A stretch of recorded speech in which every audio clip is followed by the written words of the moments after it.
Boa noite, queridos, boa noite. Vamos hoje falar, mais uma vez eu vou fazer uma live de perguntas e respostas. Lá na parte final vou falar mais um pouquinho sobre os mitos aí, os muitos mitos da nutrição.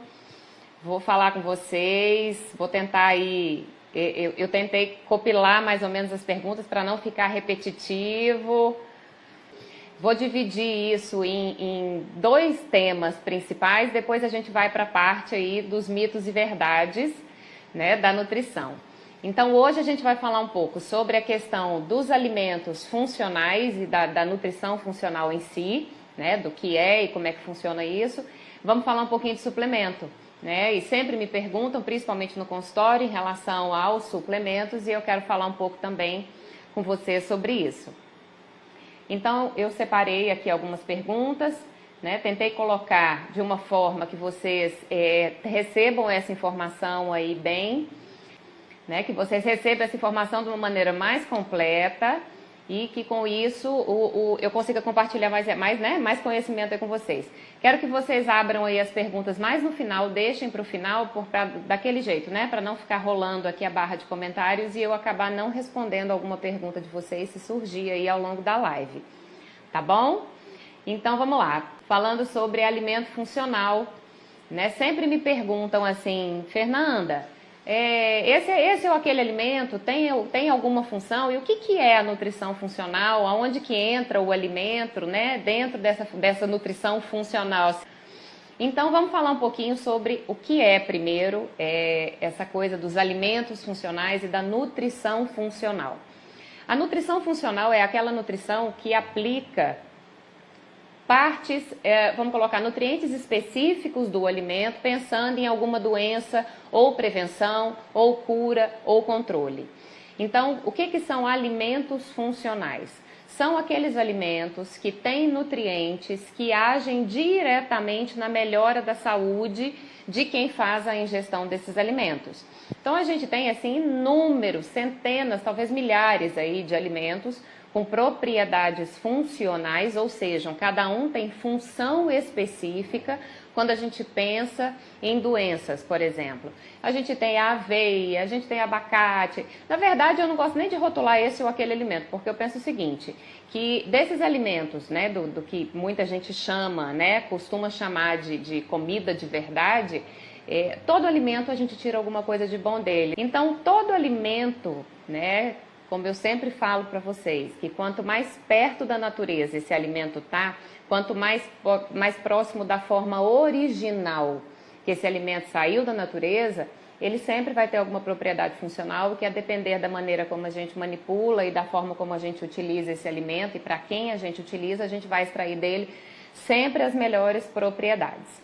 Então, alimentos funcionais são aqueles que têm função específica pensando em saúde. Então, vamos lá. Talvez tem alguns alimentos que são mais rotulados como funcionais do que outros. Então, por exemplo, a aveia é um deles que eu falei aqui para vocês. A chia é um alimento com inúmeras propriedades funcionais. Propriedades anti-inflamatórias, propriedades de fibra, de um monte de coisa boa ali que pode ter benefício não só para o intestino como para outras funções do organismo também. Inclusive, a segunda pergunta foi justamente sobre a chia, que perguntaram assim para mim, né? Houveram 3 perguntas, inclusive, muito semelhantes, né? E eu me recordo bem que uma delas foi da Carol, que é uma paciente minha. Ela perguntou qual seria o melhor horário para fazer ingestão da chia. E uma outra pessoa me perguntou qual é a função da chia. Então, eu vou juntar as duas respostas, né, para essas perguntas, para poder falar melhor para vocês. Então vamos lá. A chia, ela é uma sementinha, caso ainda alguém não conheça, ela é acinzentadinha, escurinha, ela mede cerca ali de 2 milímetros, é bem pequenininha. E a chia, ela é muito conhecida por ter na composição os ácidos graxos ômega 3 e 6. O que são esses ácidos graxos? São aquelas gorduras que a gente comumente chama de gorduras boas. São gorduras que têm propriedades anti-inflamatórias, São gorduras que têm propriedade, além de anti-inflamatória, essa sementinha ela traz muito mineral, ela oferece propriedade antioxidante. Além disso, a chia é um alimento muito rico em fibra. E ele é um alimento de preparação versátil, porque assim, você tanto pode usar como na forma, né, de farinha, de triturar ali, como você pode usar na sementinha in natura, sem mudar a forma natural dela, né, dela usar ela sequinha. Como a gente pode hidratar, por exemplo, tem gente que tem dificuldade de colocar, de sentir a sementinha da chia na boca mais sequinha, não gosta daquilo, não agrada o paladar. Então essas pessoas, eles podem, a gente, né, eu até ensino isso no consultório, fazer o gelzinho de chia, que é hidratar essa chia, deixa ali algumas horas, geralmente eu oriento a pessoa a deixar à noite, se ela quiser comer de manhã. E uma coisa importante que eu quero falar com vocês, e eu me recordo que, talvez não, acho que não na live passada, mas em alguma das lives aí para trás, eu falei sobre a farinha de linhaça, que alguém me perguntou, né? E a farinha de linhaça. Eu vou falar um pouquinho da farinha de chia e vou estender isso também à farinha de linhaça, que é outro alimento que tem propriedade funcional muito semelhante à chia, inclusive. Quando você for comprar, se você não quiser usar a chia de sementinha, se isso não te agrada, ou se você quer enriquecer alguma preparação com ali os nutrientes que a chia oferece, mas você não quer usar na forma de semente, e sim na forma de farinha, faz na hora que você for usar a sua farinhazinha. Então, põe lá no liquidificador, tritura a tua farinha, usa ali ela fresquinha. Se você não for usar toda, mantém em geladeira, em vidrinho bem tampado, deixa ali por no máximo 4 dias.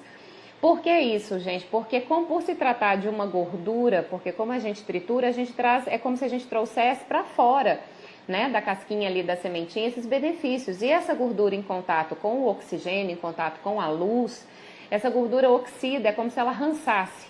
Como a gente não fala das coisas aí, né, que são oleosas, que rançou, é como, então assim, com a chia, com a linhaça acontece a mesma coisa. Essa gordura ela pode rançar e perder as propriedades justamente anti-inflamatórias que são tão importantes pensando em chia e pensando em linhaça.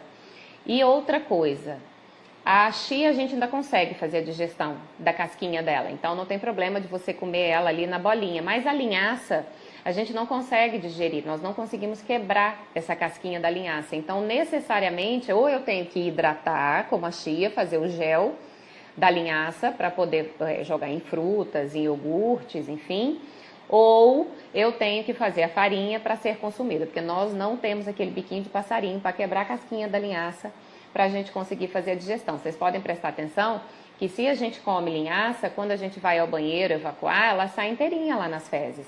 A gente não digere, né? Então, tritura essa chia ou a linhaça, se for usar em farinha, guarda em vasilhinha tampada em geladeira por no máximo 4 dias. A próxima pergunta foi perguntando em relação ao melhor horário. Se tem algum horário que seja melhor de fazer o uso da chia. Tem alguns estudos, gente, que trazem pra gente que não é muito interessante você fazer uma ingestão alta de fibras junto com as grandes refeições, ou seja, almoço e jantar, porque isso poderia atrapalhar a absorção de alguns nutrientes.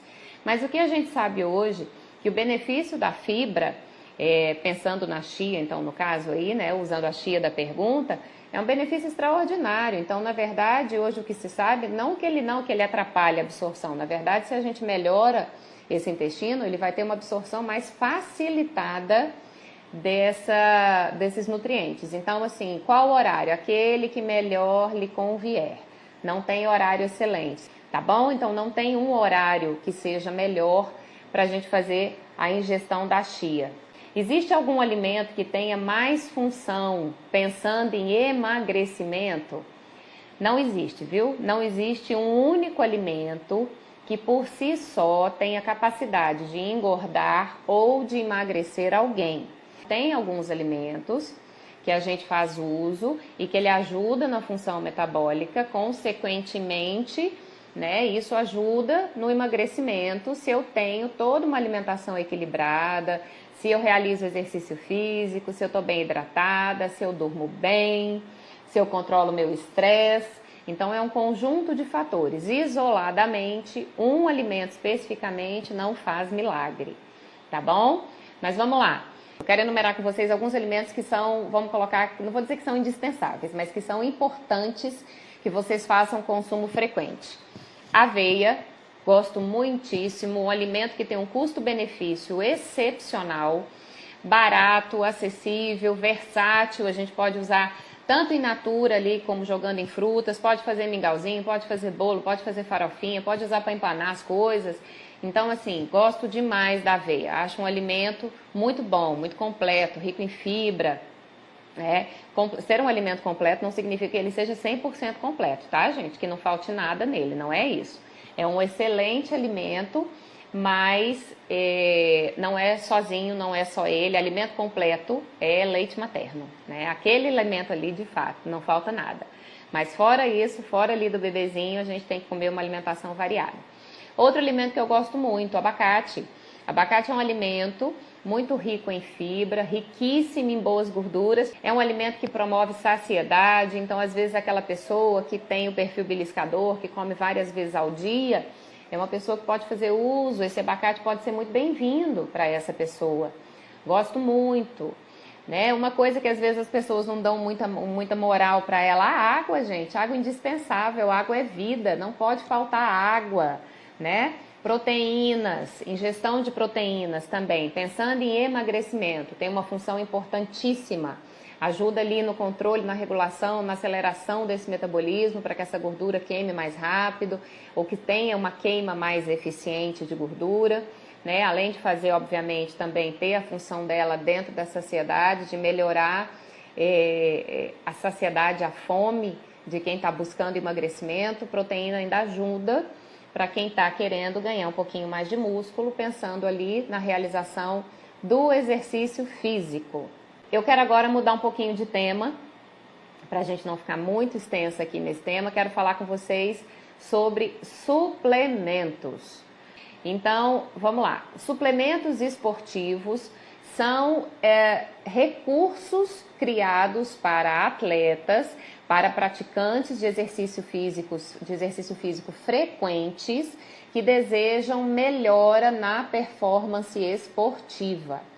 Quando eu falo isso, de cara já dá pra gente ver, então, poxa, se eu acabei de entrar na academia agora, ou se eu tenho pouquinho tempo de exercício, não faz muito sentido essa pessoa pensar ainda num suplemento, né? Então, o que eu sempre falo, né, para os meus pacientes? Vamos lá, fica firme no exercício, né? Vamos ver como é que tá a tua frequência, como é que teu corpo vai responder esse exercício. Vamos primeiro arrumar a alimentação, arrumar a base, deixar essa casa limpa, né? Então, quando a alimentação tá ok, tudo aquilo que eu sempre falo para vocês, de sono, de ingestão de água, a prática de exercício físico está sendo regular, aí sim, talvez lá depois de 2 ou 3 meses, a depender do nível até de condicionamento dessa pessoa ou do volume de treino que ela tem, aí sim pode fazer sentido a gente pensar em algum suplemento. A segunda pergunta é: quais são os suplementos que realmente funcionam pensando no desempenho esportivo? Na Anvisa hoje a gente tem cadastrado cerca de 370 mil suplementos, que de verdade funcionam, são 6. O primeiro deles, eu acredito que muita gente conheça e faça uso, é o Whey Protein, que é ali a proteína do leite. O Whey Protein a gente tem ele na forma concentrada, na forma isolada e na forma hidrolisada, cada um com a sua função. Então nós temos o Whey Protein para aquela pessoa, por exemplo, que não consegue ao longo do dia fazer a ingestão de proteína que seria recomendável para ela. A gente usa o Whey Protein para alcançar a necessidade diária da ingestão de proteína. Então o Whey Protein é bom, tem aplicabilidade, é legal, como todo suplemento não é para todo mundo, nem em qualquer situação. Segundo suplemento que funciona, muitíssimo conhecido, o ômega 3. Ômega 3, função anti-inflamatória. O que é isso? Outro dia me perguntaram uma coisa que eu achei curioso, engraçado, né? Na minha cabeça, quando eu penso assim, anti-inflamatório, está muito claro, mas eu quero explicar bem direitinho para vocês o que é. Quando uma pessoa, por exemplo, eu vou usar um exemplo para vocês, uma pessoa que está acima do peso, as próprias células de gordura, que estão ali em maior quantidade no corpo daquela pessoa, aquelas células de gordura secretam, né, vamos usar toxinas no corpo, e essas toxinas, elas provocam uma reação no nosso corpo que recruta o sistema imune. O sistema imune olha para aquelas toxinas e fala, opa, vamos trabalhar isso aqui. E eles vão tentando combater. E esse combate, junto com essas toxinas, gera um processo inflamatório sistêmico. Então, na tentativa de combater um mal, a gente acaba tendo uma reação inflamatória no combate a essas toxinas. Então, quando eu venho com o ômega 3, é como se eu mandasse um sinal ali para o meu organismo, olha, segura tua onda, baixa tua bola aí para secretar essas toxinas. Então, essa manifestação inflamatória do meu organismo, ela passa a ser menor quando eu faço uso frequente do ômega 3. E por que a gente não consegue fazer ingestão, né? Que também foi uma pergunta. Por que a gente tem que suplementar ômega 3 e na comida não é possível, como tanta coisa a gente consegue só pela comida? Justamente porque nós não conseguimos comer a quantidade nem a variedade que a gente precisa. Alimentos que são fontes de ômega 3, a gente tem ali, como eu falei para vocês há pouco, a gente tem a chia, a gente tem a linhaça, a gente tem o azeite com uma função anti-inflamatória, uma gordura boa, tem as castanhas, as oleaginosas, açaí, abacate, mas a quantidade que a gente precisa dentro desses alimentos, ela não tem essa disponibilidade toda de estar aqui eu como e vá aproveitar tudo. A gente usa sim uma parte importante, né, vinda pelos alimentos, mas eu preciso complementar. Então, ômega 3 está explicado. Falamos do whey protein, falamos do ômega 3. Terceiro suplemento, pouquíssimo conhecido, porque é pouco divulgado, apesar de ser algo muito popular entre as pessoas. Bicarbonato de sódio. Bicarbonato de sódio tem efeito tamponante. O que é isso? Ele ajuda a retardar a fadiga muscular, por exemplo, de um atleta de alto rendimento. Um atleta de endurance, um atleta que pedala a longa distância, um triatleta. Então, modalidades esportivas que tendem a levar o praticante a uma fadiga muscular, o bicarbonato de sódio, ele diminui essa fadiga. Tendo o mesmo efeito do bicarbonato de sódio, a gente tem o quarto suplemento que tem validade, que é a beta-alanina. Tem a mesma função, né? É uma outra substância, mas igualmente eficiente, pensando em redução de fadiga muscular do praticante de exercício físico. 5 suplementos que têm aplicabilidade. A minha queridinha, creatina. Amo creatina. Creatina, nós produzimos creatina ali pela ingestão da proteína, a gente tem condição de fazer essa produção endógena, só que a quantidade que a gente produz, pensando em exercício físico, é sempre interessante a gente dar um plus a ela. O que faz a creatina? A creatina é a responsável por possibilitar com que a célula produza mais energia. É o que lá na química se chama de ATP, que é a energia da célula. Então, quando eu coloco um pouquinho mais de creatina no organismo de uma pessoa que pratica exercício físico, ela otimiza a produção de energia, com isso ela tem um desempenho melhor no exercício. A creatina em si, sozinha, pensando no organismo, só se você tomar e não fizer nada, você não vai perceber mudanças. Visualmente não muda nada. Mas para quem pratica exercício físico, melhora a performance ali durante a realização do exercício, consequentemente a gente vê melhora no corpo, na composição corporal, enfim. E é um suplemento hoje que tem sido estudado para diversas modalidades esportivas. Próxima pergunta sobre suplemento. Quem é que deve fazer uso de suplemento? Praticantes de exercício físico, pensando em melhora na performance esportiva.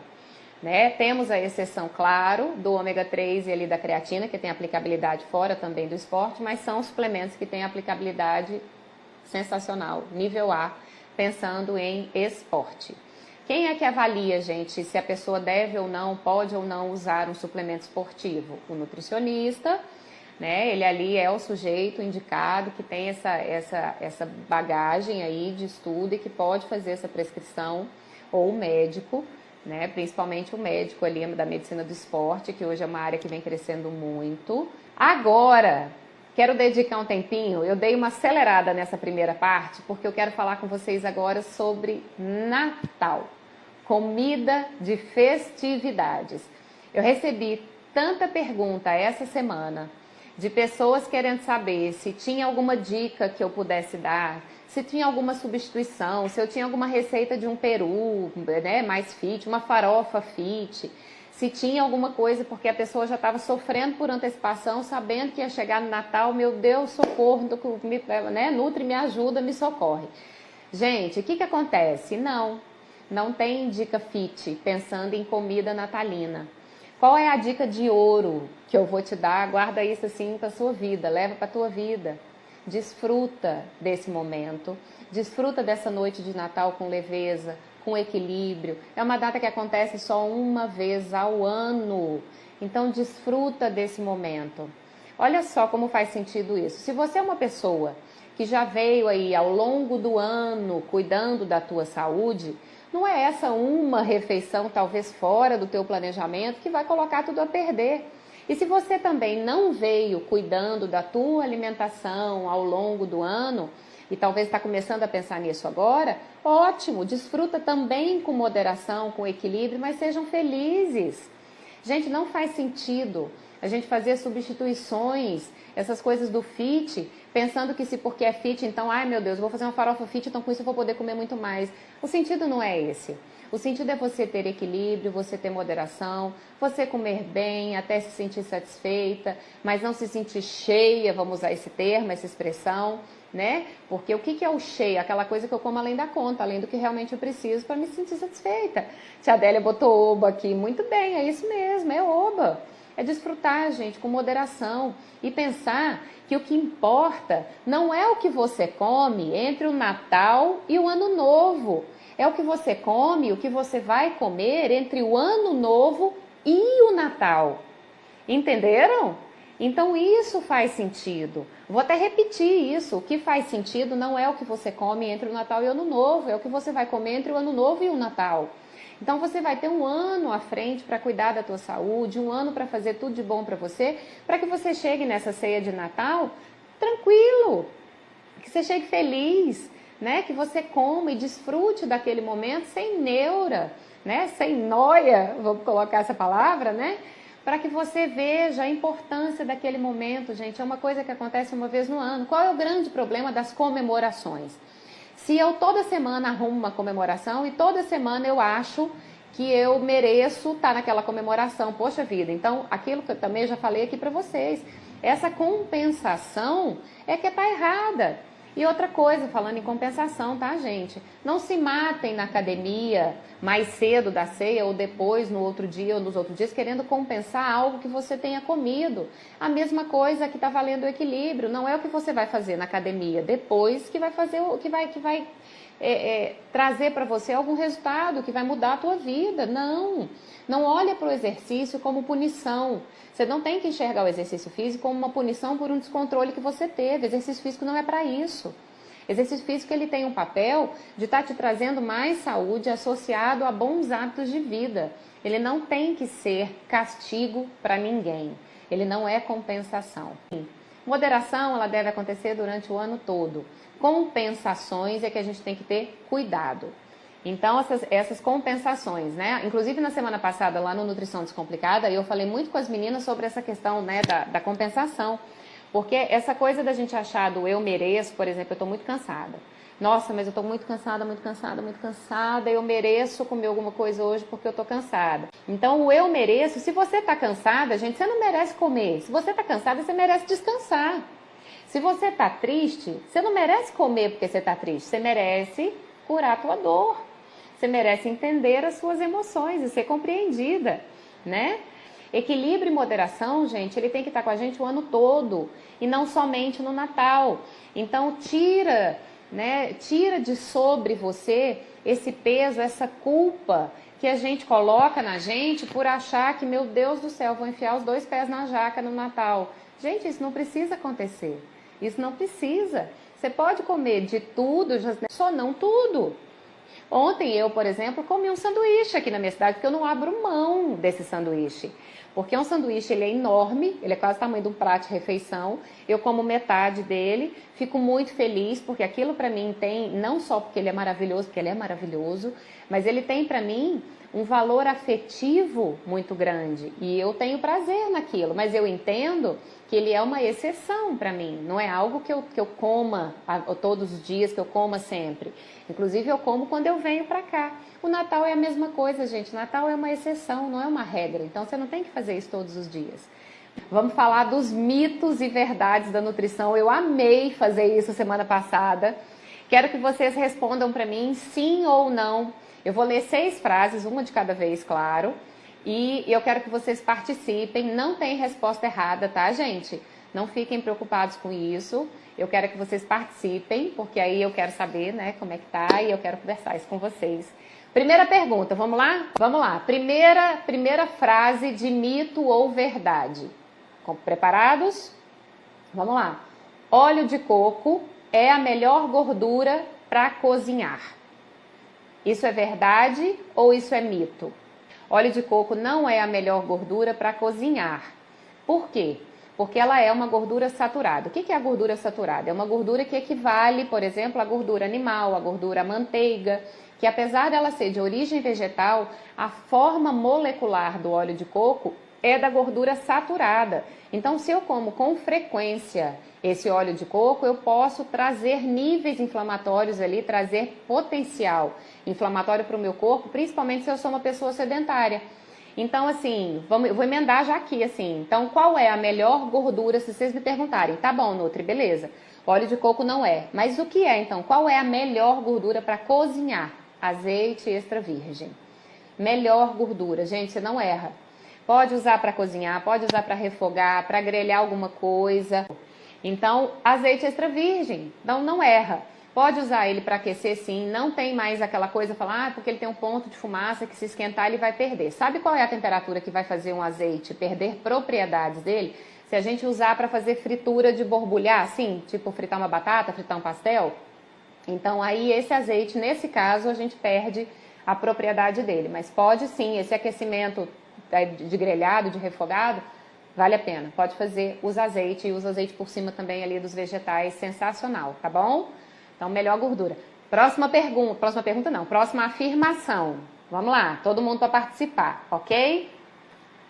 Para emagrecer, não pode comer chocolate. Mito ou verdade? Sim, mito total e absoluto.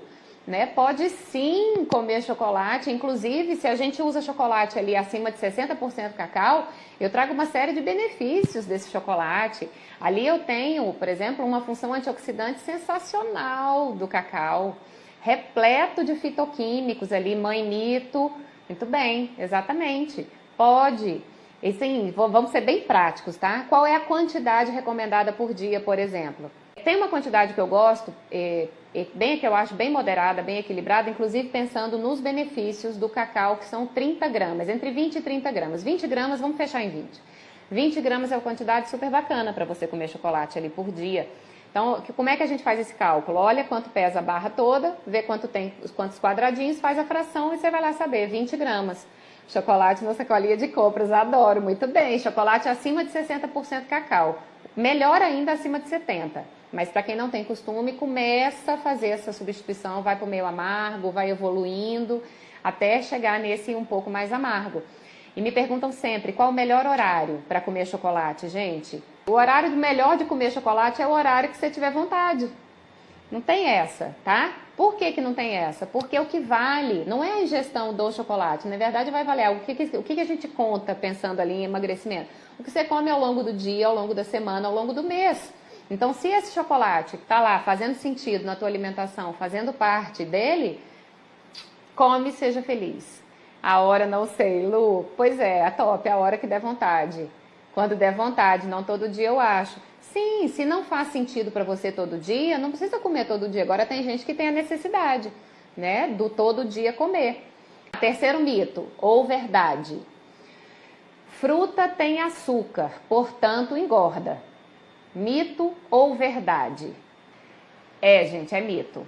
Tia Adélia, mito, isso mesmo. Paty, verdade. O que acontece? Mas eu até entendo a afirmação de vocês para quem fala que é verdade, sabe? Porque, de fato, assim, o que a gente vê? As redes sociais são extraordinárias, mas tem muita coisa que as pessoas colocam aqui nas redes sociais sem a fundamentação correta. O que acontece? Fátima, verdade. O que acontece, né? Vamos lá, deixa eu... O açúcar da fruta, que a gente chama de frutose, é um açúcar que ele está ali disponível naquela fruta numa quantidade muito pequena. A frutose que de fato faz mal, a frutose que se a gente consome com muita frequência pode vir a desenvolver esteatose hepática, que é a gordura no fígado, é a frutose concentrada que a indústria usa para fazer alimentos ultraprocessados. Não sei se vocês sabem, mas a origem dessa frutose não é das frutas, essa frutose que vai lá? Ele vem do xarope de milho, xarope de arroz, e com uma concentração absurda dessa frutose ali dentro, da glicose com a sacarose. Então, assim, essa pessoa que faz consumo frequente de alimentos ultraprocessados e, consequentemente, faz uma ingestão altíssima dessa frutose, essa pessoa tende a desenvolver esteatose hepática e, claro, também ter chances maiores de ter aumento de peso, né, de engordar. Mas frutose de fruta, nunca ninguém vai engordar por comer frutas, gente. Claro que nós estamos falando aí sempre de uma quantidade moderada, até 6 porções de frutas ao dia, viu? Então, se você comer 3 vezes por dia, já está excelente. Mínimo 3 ao dia. 3 vezes ao dia. Então, pode comer fruta. E fruta, a gente não pode olhar para uma fruta, gente, pensando em açúcar somente. O que a gente tem que olhar? Que ela tem água, que ela tem fibras, que ela tem vitamina, que ela tem minerais, que ela tem uma riqueza absurda de vida ali dentro dela. Então, comam frutas tranquilos. Meus pacientes diabéticos, não sei se tem alguém aqui que é do meu paciente que está online, mas, por exemplo, os meus pacientes diabéticos sabem que a Marisa tem a sogra dela, a dona Lourdinha, que é minha paciente, que é diabética, né? A Marisa vai poder falar aqui para vocês. Eu coloquei inúmeras frutas na dieta da dona Lourdinha, equivalendo ali ao uso dela de insulina, por exemplo, para que ela possa comer tudo tranquilamente. Então, a gente tem que olhar o quê? A alimentação descompensada. Se a pessoa tem uma base ruim de alimentação, o problema não está na fruta, tá? Pode ter certeza que não está na fruta. Pelo contrário, fruta até desinflama. Fruta é maravilhoso, oferece uma saciedade. Quanto ao índice glicêmico, a gente não pode olhar só o índice glicêmico, a gente tem que olhar um fator que chama carga glicêmica. Índice glicêmico só mede o quanto de açúcar vai ser liberado, o quanto de insulina vai ser liberado para aquele açúcar ser absorvido, né? O açúcar entre aspas, tá? Mas a gente tem que olhar a carga glicêmica, que é o quê? A velocidade de absorção desse açúcar. Se eu olho para a fruta que é cheia de fibra, carga glicêmica vai lá para baixo, diferente, por exemplo, de eu comer um biscoito recheado, que tem uma carga glicêmica altíssima. E aí esse biscoito vai ser absorvido num piscar de olhos, totalmente diferente de uma fruta, ok? Quarto lá, esse aqui eu até falei já, gente, mas vocês não têm noção do que essa pergunta veio essa semana. Foi uma festa, né? Colágeno é bom para firmar a pele. Mito ou verdade, gente? Tá, então vamos lá. Mito, tá, gente? Mito total. O que acontece? Imaginem lá, né? O colar de pérolas inteirinho, né? Fechadinho, cheio de bolinha de pérola. Eu quero que vocês imaginem isso como sendo o colágeno. Então, o colar de pérolas é igual ao colágeno. Para a gente absorver esse colágeno depois que a gente faz a ingestão, eu tenho que quebrar esse colar em várias pérolazinhas separadas. Eu tenho que separar. E isso acontece dentro do processo digestivo. Então, eu uso o colágeno grandão e conforme ele vai sendo absorvido e quebrado, eu vou separando aquilo em pérolazinhas, para que ele seja absorvido. Essas pérolazinhas a gente chama de aminoácido, que é a menor parte de uma proteína. Colágeno é uma proteína. Então, esses aminoácidos, quando eles caem na corrente sanguínea, eles deixam de ter a identidade colágeno, eles passam a ser simplesmente aminoácido. E eles vão para qualquer lugar do meu corpo que estiver precisando. Pode ir para um monte de lugar que meu corpo recruta naquele momento e que não necessariamente vai ser usado para produzir outra nova molécula de colágeno para ir lá para minha pele e deixar bumbum na nuca. Então, não. Muito melhor do que você investir o seu dinheiro num colágeno, gente, esse colágeno tipo 4 e o colágeno da pele, é que você coma boas fontes de proteína e vitamina C, para que você dê condição para o seu corpo, sim, naturalmente, usar aminoácidos das proteínas para formar novas moléculas de colágeno, porque aquilo vai estar sobrando dentro da corrente sanguínea. A gente vai estar com fartura de aminoácido. Então, muito melhor, tá?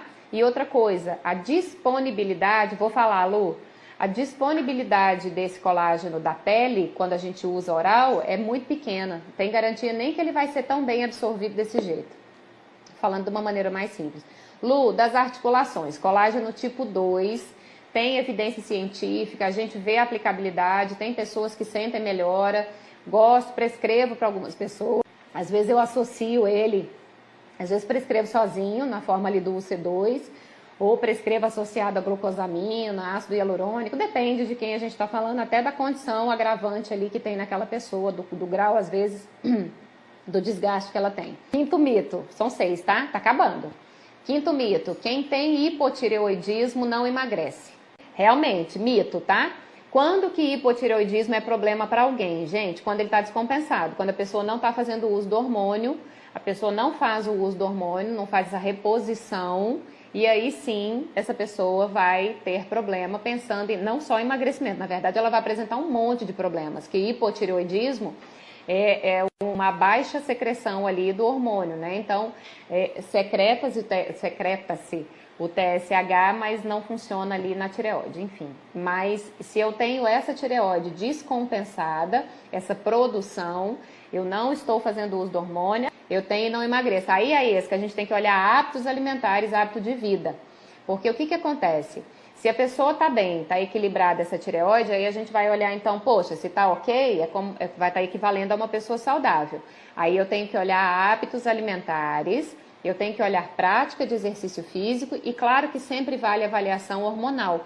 Porque, por exemplo, a gente tem uma condição que pode ter de idade envolvida, pode ter uma série de coisas, mas descartou-se uma condição fisiológica, muito provavelmente está associado à questão da alimentação e do exercício físico, da constância. Último mito e verdade, tá, gente? Vamos lá.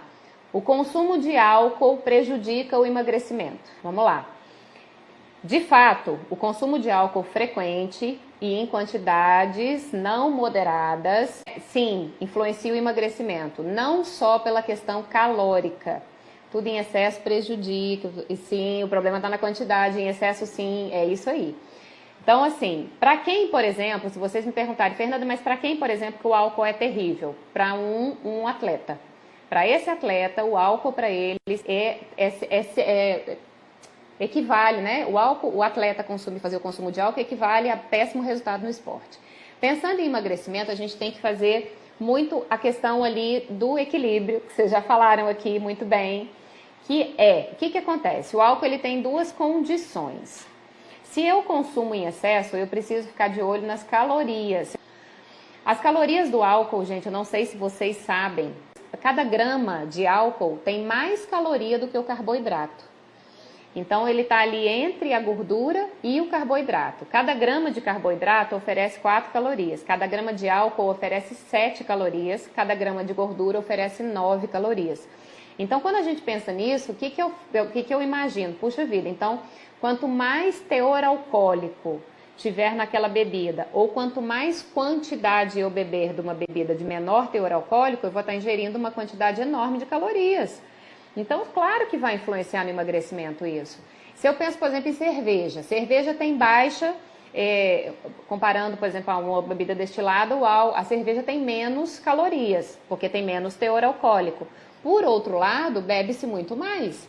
Muitas vezes um bebedor de cerveja, ele chega a beber uma quantidade grande ali, de garrafas, de copos, de latinhas, enfim. Talvez se você fizer o consumo de uma bebida destilada, essa quantidade seja muito menor e você consiga fazer uma ingestão menor. Não estou com isso incentivando o consumo de álcool, tá? Não é isso.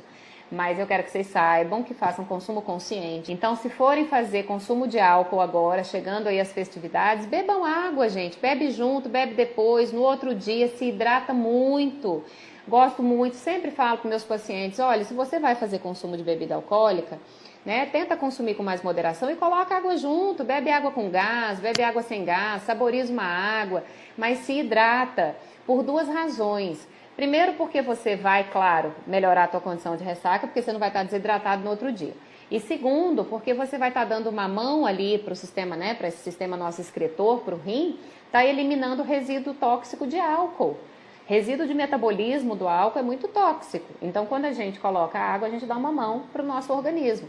Então, pensando em emagrecimento, sim, se você não consome com moderação. Se você consome com moderação e bebe uma água ali para te ajudar, a gente pode pensar nessa ingestão de álcool aí moderada.